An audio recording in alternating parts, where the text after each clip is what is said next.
Well,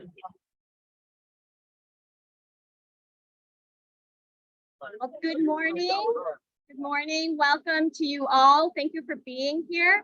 I'm the Reverend Joan Javier Duval with Vermont Interfaith Action.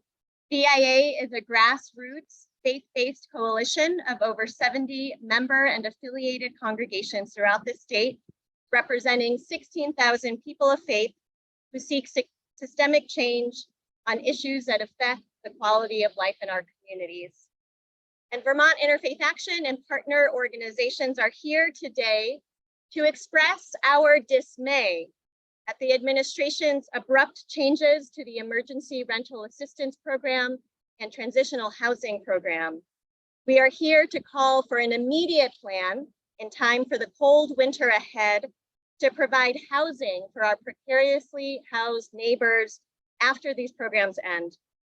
During today's press conference, you will hear from community housing advocates, as well as people directly impacted by these housing programs. Our press conference also extends down to Brattleboro, where we have faith leaders joining us by Zoom. At the end of the press conference, we will open it up for questions. And first up, we have Reverend Beth Ann Maier, an Episcopal deacon serving Central Vermont. Thank you, Joan, and thank you all for being here. For more than 3 decades, we have made decisions that have resulted in insufficient housing for all of our neighbors. We made decisions that resulted in insufficient wages to meet their basic needs. We made decisions that didn't support the needs of local housing developers or community members with rental property. We made decisions that facilitated moving housing into the hands of investors. We all own the consequences of these decisions, and we share accountability and responsibility for finding a path forward. 10 days ago, we learned that the Vermont Emergency Rental Assistance Plan, VRAP, will begin abruptly withdrawing the rental support that many Vermonters rely on.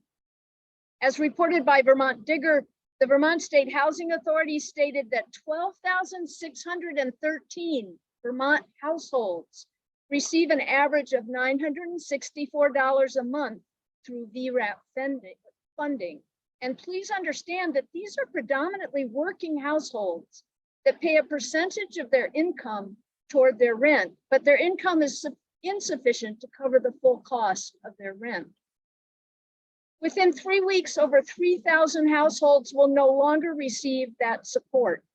And within 3 months, another 5,000 households will lose that support. And this is at a time that many have seen their rents increase by 30% in the last few months. This is a crisis. We are not overblowing. We are not exaggerating. This is a crisis. And what are we going to do when 8,000 households get evicted in the next 3 months? These are our neighbors, fellow Vermonters, and they deserve to be treated with respect that upholds their dignity and acknowledges their human need for shelter. As people of faith and goodwill, our first priority is to share our abundant resources with neighbors who struggle to obtain the very basic needs of food and warm shelter. Throughout the 30 months of the pandemic, our neighbors have been in survival mode, unable to make plans that would lead to stability. Those of us in relationship with them have witnessed the added layers upon layers of trauma and stress of the last 2.5 years, as they were told over and over, okay, you have shelter for the next month, but after that, we don't know. VRAP offered the stability of 12 to 18 months of continuous rental support. Housing case managers all over the state signed people up for what was referred to as the 18-month plan. Now, only a few months into that plan, the rug is once more pulled out from underneath them, and they are back in survival mode. This is a serious breach of trust. We made a commitment to provide housing support for 12 to 18 months. hopefully to allow the volume of housing in Vermont to become at least a little more sufficient to house Vermont's population. We must respect that commitment. We see this as a moral imperative. We all lose humanity when we deny our neighbors access to their very basic needs.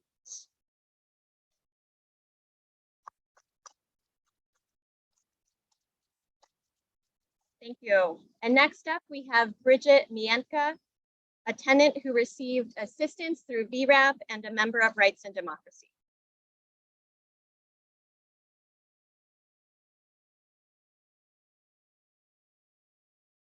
At the beginning of the summer, my husband and I got news from our landlord that we were being no-cause evicted and had 30 days to find a new place to live.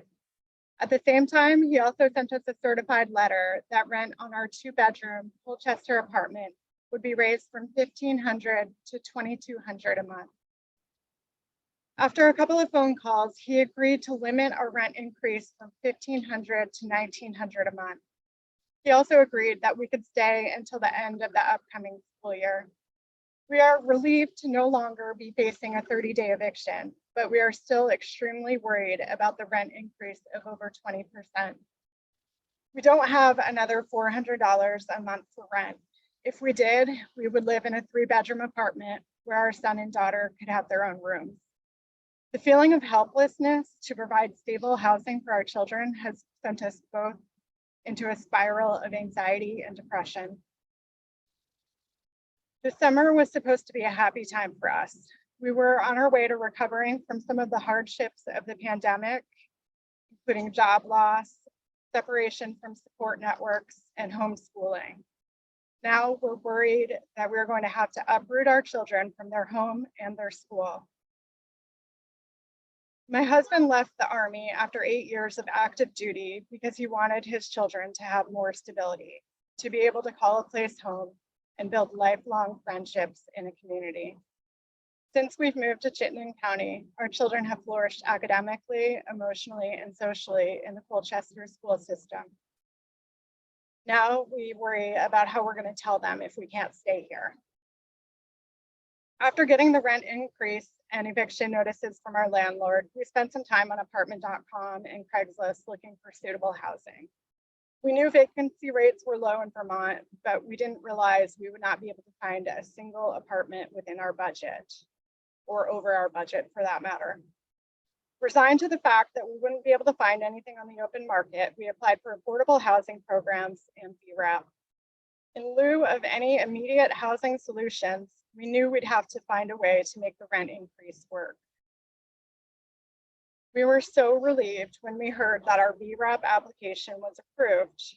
We had been so worried about money and housing, but at that moment, we were able to take a deep breath because we knew that for at least 3 months, our rent would be paid with rental assistance. We felt like we could make it through the winter and start paying off past due accounts more aggressively to improve our credit. Our original goal was to buy a house in 3 to 5 years, depending on the market. We were in decent shape for that goal, but we did not factor in an egregious rent increase and a potential eviction. Things are becoming untenable where we are now, and our new goal is to become homeowners as soon as possible. We're working through a shared equity homeownership program just in case any affordable houses come available. But our current plan is to stay in our apartment. An apartment that only meets some of our needs, lacking in efficiency, maintenance, and space, while we pay more rent each month than we can actually afford. When we were approved for rental assistance, so much anxiety and stress was lifted off our shoulders. I felt like I could take a breath and focus on my health, my family, and my work. We finally had a little hope that things would work out. On August 31st, we were notified that VRAP would be coming to an abrupt end. The original commitment made to us was for 3 months of rental assistance with the ability to reapply after that. Now the commitment has been decreased to partial assistance for October and November. After that, there will be no assistance available to us. The help we're getting will still make a difference, but it's not the help we were counting on, and we're worried about what we're going to do to make up the difference. At this point in our lives, we want to be contributing to retirement savings, we want to be debt-free, and we want enough money in our savings account to cover emergencies. These are all things that felt like they could be within our reach until very recently. We want to raise our kids in Vermont, and we want them to have the stability that we can only provide if we're not worried about being evicted and if we can maintain some kind of financial security. Both my husband and I work full-time, but generational poverty isn't something you can just work hard to overcome. In the absence of available, affordable rental housing, VRAP was going to be a bridge to something better for us. If we are late or miss a rent payment, we will be evicted. Our landlord sees our apartment as one of his investment properties, but our children see it as their home. Imperfect though it may be, it's where we live, but without VRAP, it might not be for much longer.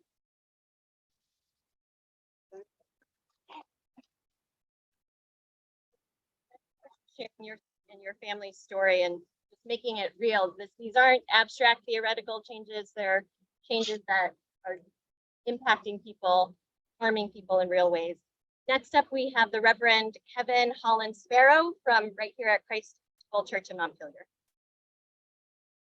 Thank you, Joan. As Beth Ann and others have said, make no mistake, this is a crisis. And yet we are also convinced that we already have the resources necessary to provide respectful, humane housing for all who need it. That is, if our elected leadership applies creatively and dedication to making this goal a top priority. As we have noted, communication is key, and we need to know now about a plan that will put this path forward, not in January. As faith communities, good stewardship of our existing gifts and resources is important.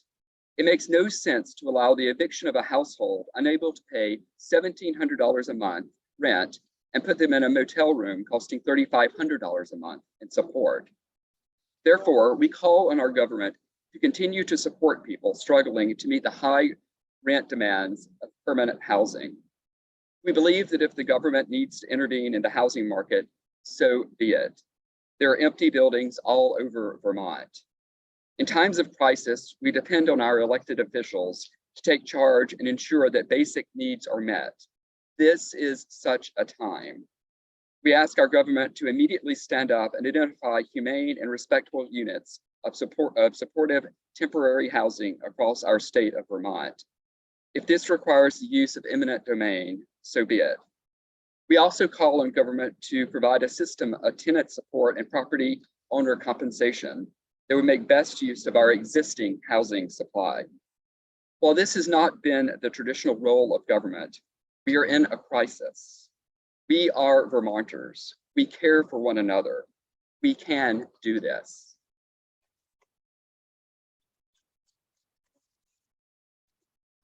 And next up, we have Ken Russell with Another Way in Montpelier.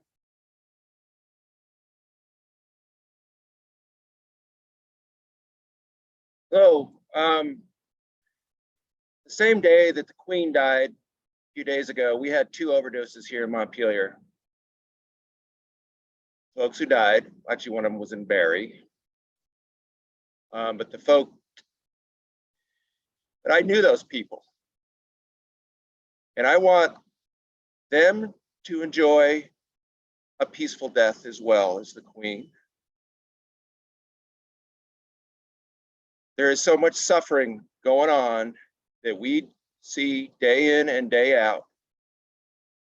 That was just one day for us, for the folks living outside in the elements, subject to all sorts of brutal conditions. There is all sorts of forms of abuse that happen that at its root is structural. There's no housing.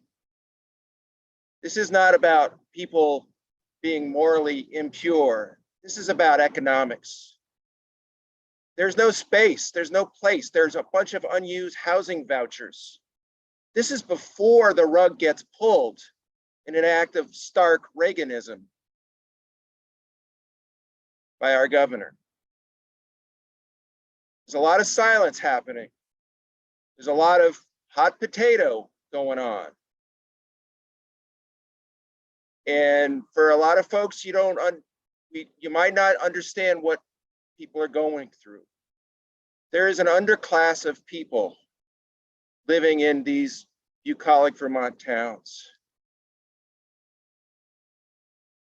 We all want the same things. I can't tell you how hard the people I work with work to get ahead, how much they want the same thing as everyone. They want the same grace as the Queen. We all need that. We all need to work towards that. I know there has been a lack of planning in this program. The state spent 12 times the normal amount of money on the emergency housing program over the last 2 years. That was an anomaly. And for a while, in the COVID crisis, it masked an underlying public health crisis that folks have been living this whole time. And we're going back to that. And folks tried, the service providers, good officials tried to adapt quickly enough, but it didn't work. And now we have hundreds of people going back to the streets that are already brutal, where people are already dying. People like to say, it's going to take somebody to die before something happens. Well, people are dying all the time early. We all know this. We all know that if you're living outside, your chances of dying early are much greater. Thank you for being here. And next up, we have the Reverend Scott Cooper from Center Congregational Church UCC in Brattleboro, and he's joining us by Zoom. Make a recording of his statement available for the press. Center Church, in collaboration with the Episcopal Church in Brattleboro and the United Church of Christ churches in West Brattleboro, Dummerston, and Guilford, has been assisting refugee families from Afghanistan resettle in the United States. Our experience is that these families have hit the ground running and begun to work even before being allocated housing. They are hardworking, earning money for themselves and for their families, often trapped behind in Afghanistan. Our churches work closely with the Ethiopian Community Development Council, ECDC, in resettling these refugees. ECDC understands that VRAP is the key component, the linchpin, the central mechanism that has enabled Vermont to effectively resettle Afghan refugees and assist them to obtain affordable housing and hence transition to independent living in our country. I understand the governor and the Vermont legislature wishes to, one, make Vermont a more diverse state, and two, accommodate more hardworking refugees who are beneficial to our economy and communities. Any threat to funding for affordable housing and the prevention of homelessness will, without a doubt, threaten Vermont's diversification and threaten the state's intention to assist refugees resettle in Vermont. The VRAP funding has enabled bonds of trust to be formed between the landlords and the state government, and thus also bonds of trust between the communities and the immigrant populations. A threat to affordable housing and homelessness funding will immediately break down trust between all parties. Furthermore, if there are funding cuts in regards to affordable housing, those immigrants already here and working will be jeopardized because they will then be priced out of the housing market almost immediately. They will then leave our communities. An exodus. ECDC asks that if not 1 year, then at least 6 months of housing funds be afforded, especially for the sake of the immigrant refugee populations. If funding is not continued, Vermont will undermine its own stated intentions to improve our state's diversity, and it will destroy our hopes of resettling additional immigrants in the near future. Thank you.